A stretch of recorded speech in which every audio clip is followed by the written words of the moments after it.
Good day, folks. This is Greg Judy at Green Pastures Farm. Today we're looking at a water crossing that we put in. This is something that's been in, gosh, since 2012, so it's lasted 7 years. And what I did is I just took a piece of fiberglass pole and I bolted on tin, just hanging down from that. And then on the very bottom of that tin, I put another piece of fiberglass pole. You see it there on the back, bolted on for, you might say, the foundation on the very bottom. See, that thing's swinging with the wind right now. Yeah, you can barely see it moving in this video, but we do put a poly wire in front of it when the cattle are in here, because bulls like to rub on things. And if they rub on that, a bull, and he rubs on it hard enough and puts that on his back and goes through, he's out there on that highway. So while the cattle in here, we just put this Predator, 9,000 volts, one single poly bay across that creek. So when we're done, we can just pull that up. Now, when the creek floods, we're going to have water clear up to this tree. And we got a steel cable around that tree. And then there's a cable around that tree over there. And then we just use these grommets. I'll give you a close-up. It's just an eye bolt. See this eye bolt? And that's what that steel cable, that's a 1/4-inch cable. It goes all the way across. You can buy that at any hardware store. And then you also got to kind of beef up on the clamps. I put 4 on there, and that's because there is a lot of pressure on that. When that thing floods, there is a ton of water pushing down through that creek, and it lays that tin up on top of the creek. Okay, and all the debris can go under the piece of tin. We've never had a log catch that and rip it, as far as just rip it out or anything. So it's creek crossings are a pain. We usually just use poly, but this is a major blacktop right here. I mean, that thing, there's people going by here 70 miles an hour. I don't want my cattle completely dependent on one single poly, okay? So that just gives you a physical barrier too on a creek crossing. Of course, this creek is all sand. The cattle, they come down and get them a drink if they want. There's no water in it right now, and that's how we have a pond up there on the hill. We don't use creeks very often. If they've got water in them, we will use them a little bit. That creek comes all the way around this driveway, goes under the main blacktop there, and dumps into a bigger creek that ends up going to the Missouri River. And we're about 20 miles north of the Missouri River right here. It's kind of cool. The sun came up, and boy, we got a heavy frost last night. But the cattle, man, I mean, they're going after it. Okay, even though there's frost on the ground, that didn't bother a cow. They're just feeding themselves. But they heard the boys. They're up there getting ready to reel the reel up, and they're going into a new paddock. Folks, look what we're leaving behind. I mean, there is a ton of forage in here still.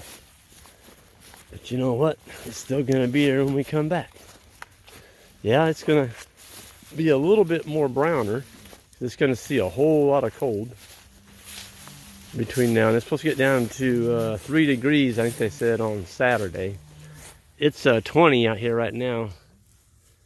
Felt like 20 below after having 60-degree weather, and then wham, we got hit with this. But that's the thing about Missouri. If you don't like the weather, just wait 24 hours, because tomorrow they're saying it's supposed to be up to 55.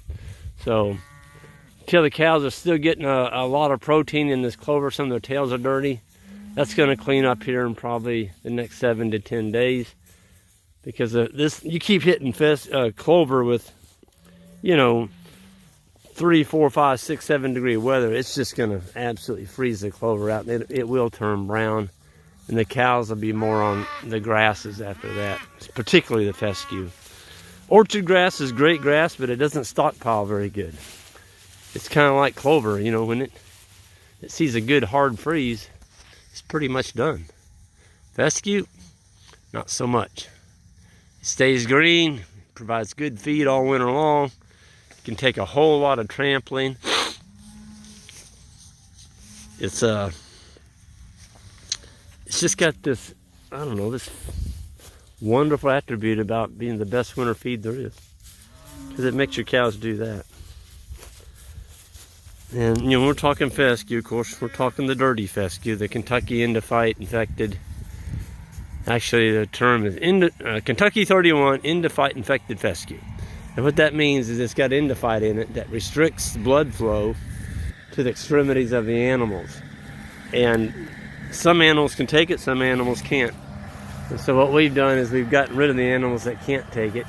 We've kept the ones that can take it. And we've moved forward with our cattle operation.